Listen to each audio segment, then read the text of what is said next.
What is up, planet Earth and beyond? It's me, JJ, here, coming at you with another update of the world's biggest, coolest Lego Exo-force Sentai Fortress MOC.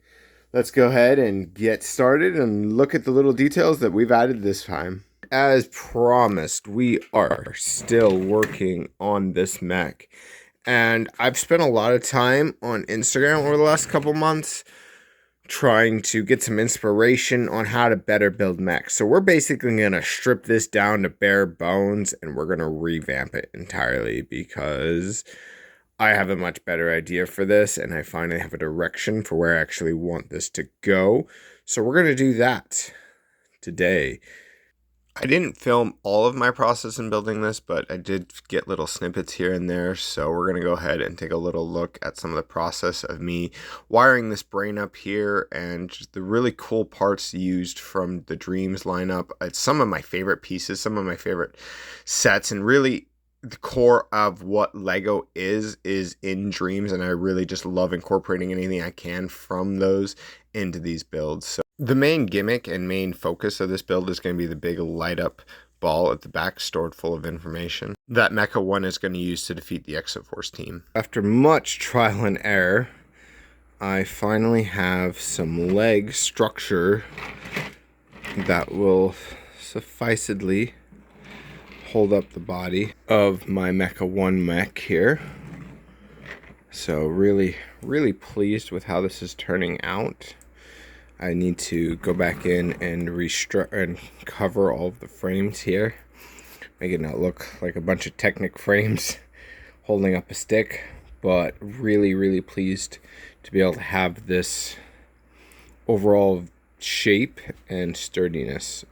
Unfortunately, there's no joints in literally anything up to here. This does give me some possibility, but not quite the extent that I want. But I think it'll work for what I'm hoping to do. Never mind, I totally lied. It does totally give me the ability to make it look like he's walking. I just didn't think to reposition certain things. So now I'm even more excited because doesn't look like it's one solid thing. It actually looks like it has some movement to it. So it doesn't look as rigid as it did 5 seconds ago when you just saw it. So really pleased, just can't move it. But yeah, really pleased with how this is looking. I'm gonna stop and fix this now. I have repeatedly mentioned how I'm getting short on bricks and how I refuse to order more. But when your local thrift store has a full bin full of pieces for like 15-16 bucks, you cave.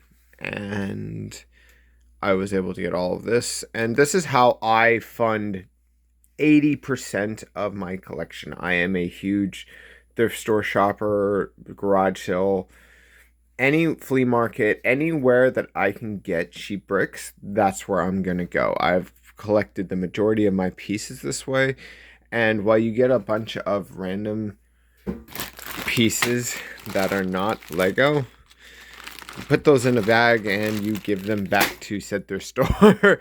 And you know, it saved me a lot of money and a lot of time, and I just really enjoy doing it this way. It's not for everybody. You get a lot of random stuff, you get a lot of junk, but you also get a lot of really useful parts for a lot cheaper than you would. So this is one of my favorite techniques on doing this type of thing.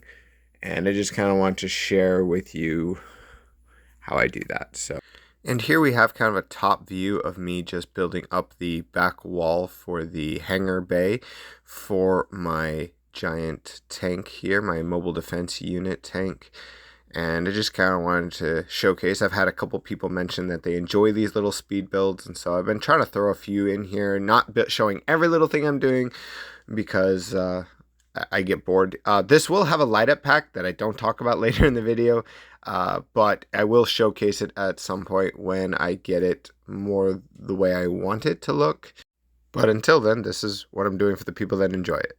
And here we have the finished Mecha 1 Bidgewalker We have giant blasters over here on his right arm with the pilot on the right. We have Mecha 1 plugged into the main brain here, collecting data from all of the passed on Exo-force workers.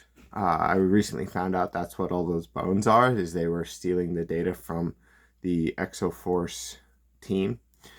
And so thank you very much for the comments explaining that. I did not know. That's really cool. And over here on the left arm of the machine, we have the main blaster here. Blasters, I should say. This is one of my favorite pieces introduced in the Ninjago line, and it's just something that I love to throw in as many builds as I can, but especially in these giant Exo-force builds. Like, I feel like they were made for Exo-force just way too late, and they just scream Exo-force to me. So really, really pleased with how this is coming along. The mech took a lot longer to build than I had ever anticipated, and I'm not 100% pleased with it, but it does look better than I had expected. I don't really have a lot of experience with giant mechs. This has been my main endeavor into this world, and so really pleased with how these first couple interpretations are coming out. And as you've probably guessed with the size comparison, I've kind of broken the size shrinking down, but I feel like this one really needed to be extra big, especially because I want it facing my tank, and so I really wanted to have that epic scene right there. Like, oh, I don't know, to me that's epic. So let me know down in the comments, what do you guys think of this particular image right here? Like, this is kind of what I've been going for this whole time, and to see it finally come to fruition is really humbling. So it's been months and months and months. Thank you so much for all of the patience, but we're still continuing. This isn't complete yet. I still have a lot of work to do. Been really pushing myself to finish and to grind the grind of burnout. I still have so much rock work to do, which we'll get into in just a second here, but man, there's something about this image right here that is kind of mind-boggling. As far as the door goes, I haven't touched it. It still needs a lot of work. But over here, as we come along, I was working pretty extensively on rock work, as I've been trying to continue to get so much rock work done. There's still so much to do. I might end up capping these two pillars off here and just having the facade going up. This is really weak, just getting it this tall and this big and having such a long gap coming off of this side. This side I have a little more room for structure, integrity, but this side really just, that's the end of the build. And so there's not a lot for me to go off of. And so there's just not a lot of strength if I continue to make it any bigger, and I don't want it to crumble down onto my mech base, which we'll get into in a minute. But I went ahead and added a little bit of height to these walls. I had to redesign this. I realized it was putting stress on the build, and I didn't realize it until after I had started to add these walls that this was actually forcing this separate. So I got to redesign this, which I didn't love to begin with, but that's going to need a redesign. Still have a lot of rock work and just landscape to finishing here. And then we'll go around here. We finally have Master Kaiken here, and I've gone ahead and given him a little display HUD here and some different boots, pants. I really like this look. I stole it from a recent Star Wars set that I picked up on sale and just really, really love that added detail for him. So we've been putting off adding him to the MOC for a long time, but really glad I went ahead and bit the bullet to do so. I would finally also bit the bullet on finishing up the mech bay, and I still have a lot to do with it, but I finally structurally added a lot of things to help give it the look of a mech bay. Still a lot of work to do, but really pleased with how that's looking. As we come along here, you can see more tower work has been done. trying to get as much rock work done as possible. This is kind of just going to form into the back of this. So this isn't going to be visible. It's not going to be, well, this isn't separate either, but this one is really going to be just part of the mountain. And as you can see, it's just going to slowly build into it. So all this will be hidden. Still not 100% sure what to do with that. I went ahead and added some of these Life on Mars bars. But yeah, I was really pleased with these giant tubes. I've always wanted to use them in a MOC, and I felt like this is a really good way to incorporate them, kind of give some exhaust function. I don't know, looks really cool, kind of a greebling look to it. We'll get to that mech here in a minute. My wife insisted that I add little rats into the pipelines. Thought those were a great little Easter egg. And I was originally going to have a construction mech as just part of the Exo-force. It's not really canon in any way, but I just wanted to do something else. The monotony of trying to stay with one theme has been monotonous, to say the least. And so I'm really trying to force myself to stay with one theme and keep that up. So I went ahead and built this little construction mech here. We've got our little driver, and just really love how this turned out. I wanted something that felt Exo-force but also felt construction, so I just kind of have this here as a little gag to, you know, be like, hey, they're building it. And I don't know, I just thought it looked like a fun little detail.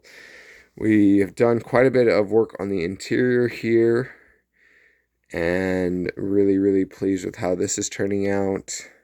Still have a lot of work to do here on the front half. It's kind of hard to film this with the way I had this table set up over here, but we were able to get a little more greenery into this area, and this is one of my, as I've mentioned before, this is probably one of my favorite scenes of the build. Is just that image looking up at the waterfall is just beautiful to me.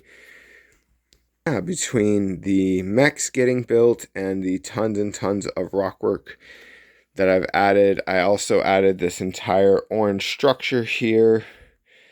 So really pleased with how everything is turning out. Just trying to grind down and finish this, trying not to just start deconstructing and starting other builds. I have so many builds that I want to be working on right now, and I'm really just hitting a burnout on this. It's so big, it's been so time consuming, and I'm so blessed and humbled that I get to work on something at this scale, but at the same time it's been so long, and I've not been able to work on any other projects for months because most of my pieces are being eaten up by this. And so and I don't want to take away from this. This is kind of what I want to finish before I continue on.